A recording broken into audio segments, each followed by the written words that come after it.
Hi everyone, so today I want to talk to you about this concept, periodization, and how you can apply it to golf to be able to get the most out of your training and sustain your training over time to be the best you can possibly be. The idea of periodization is you want to change the volume and intensity over time on a cycle basis. So you have different type of cycle. You have the macro cycle.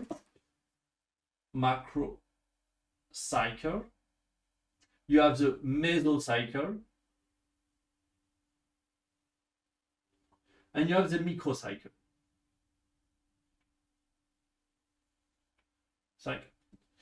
The macro cycle are about the yearly plan. So that's mainly quarter to quarter.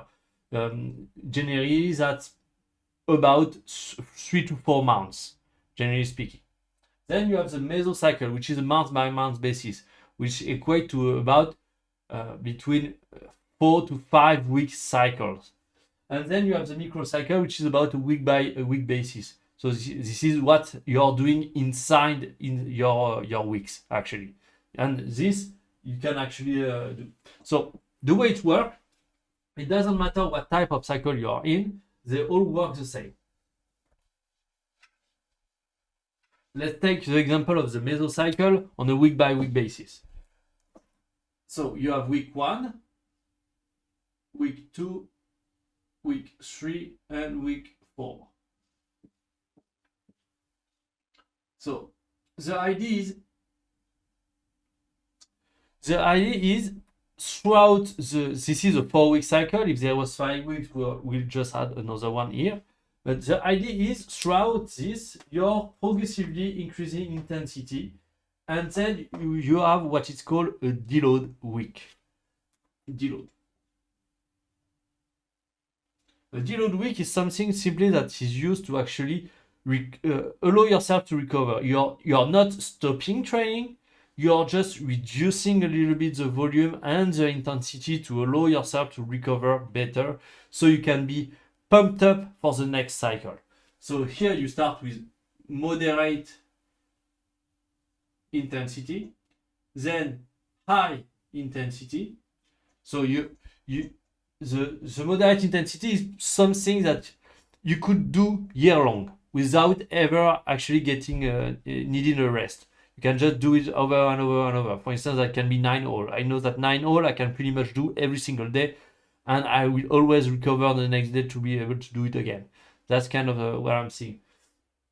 And that could be also like 100 balls at the practice range. I know that I am able to actually get the next day recover for that anyway. And then high intensity is pretty much pushing to your limit. That's something you can sustain, but not for a very long time. Yeah, that demand a lot of you. And then you have the last final week, very high. And here, this is about pushing your limits. This is where you are going to get out of your comfort zone and really go after it like you've never been before. You know, at the end of this week, you should know that you cannot do another week like that. That's not sustainable. You cannot do it. You should give everything you've got. And that's how it's done to actually get the best out of yourself, out of your game, is by cycling through this. Because the issue is if you're trying to just steadily do the same thing over an entire year, you will end up in this moderate state, which is a suboptimal way to train.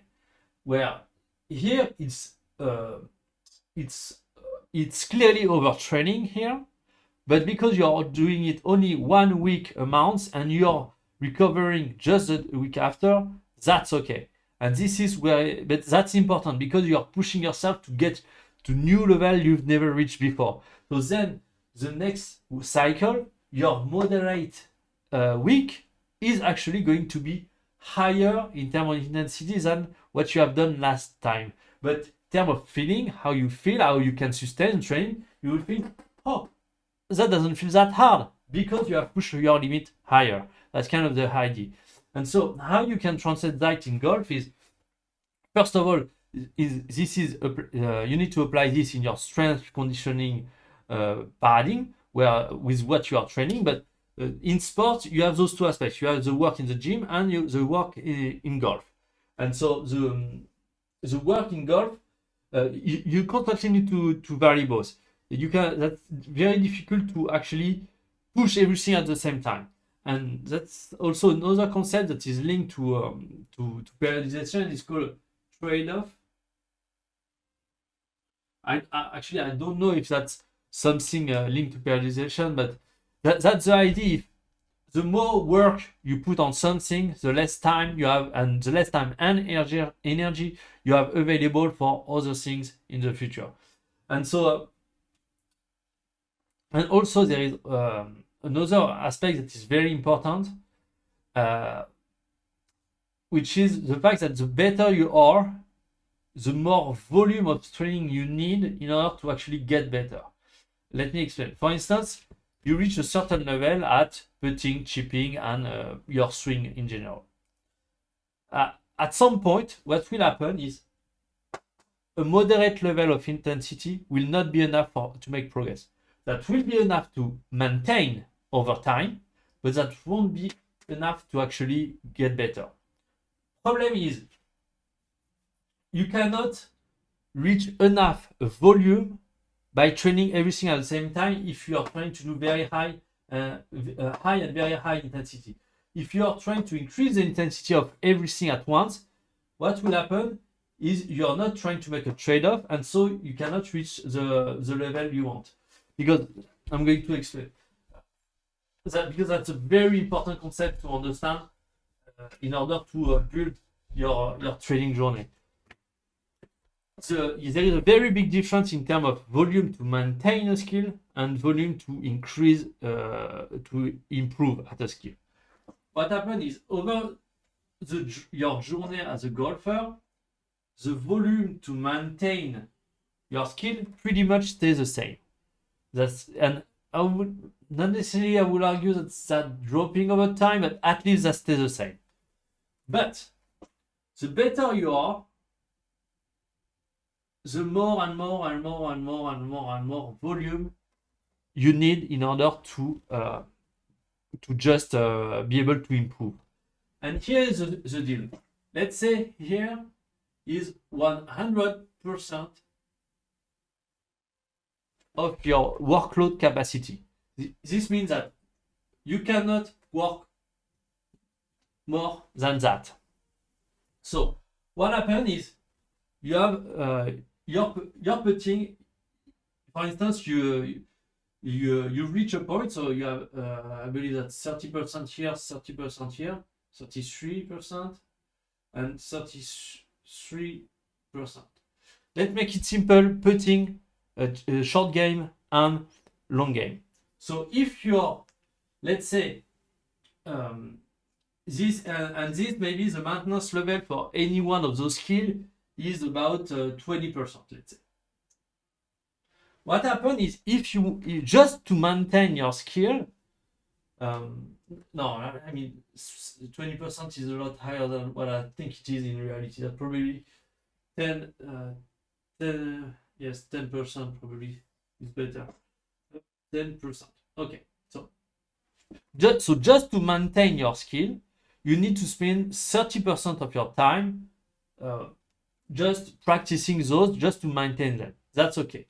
The issue starts rising when you need to work when you want to improve. Because, for instance, here we have the 50% mark. Let's say you have progressed to the point where you need at least 50% of your training volume available to be focused on something in order for you to improve. And you're trying to improve everything at the same time. So if you do the calculation, putting is 50% of your workload, short game 50%, and your swing 50%, which total 150%. That's not possible. So that's the deal we are working with here. the fact that the more you progress, the more you will reach a point. If you are Scratch player or pro player, you already are there, where you cannot improve everything at the same time. This is the idea of trade-off again.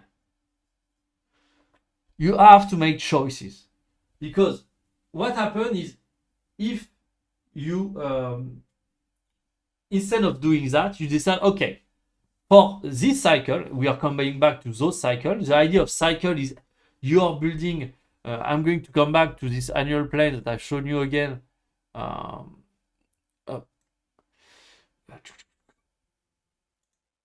Where we have built those blocks, and those blocks are actually the cycle I'm talking about here. And so what you are doing is actually you are building those blocks and deciding, okay, here I'm going to focus on improving that and putting everything else to the maintenance level. For instance, let's say that's your swing. So that means instead of 50% putting, that's only 10%, that's your maintenance. Then instead of your short game here, that's 10% as well. And so 10 and 10, you have 80% left. So you can work as hard as you want, but you can also just do 70% here. And that way, you're working 90%, so not even to the max of your ability, but you're allowing yourself to make significant progress on your swing without losing progress on other parts. Because really training is really work like that over time. Is you have kind of diminishing return, and you need more focus and more volume on each area to actually make progress. This is kind of this idea here. You are progressing kind of like this, and the reason is mainly because, as what I've shown you, the more over time you need more and more volume in order to progress, but you have limited time and there is a lot of things to work on. And so if you had only one thing to work on, this might be continuously going up a lot faster, but you have other things, and so you have to make trade-offs. That's the key.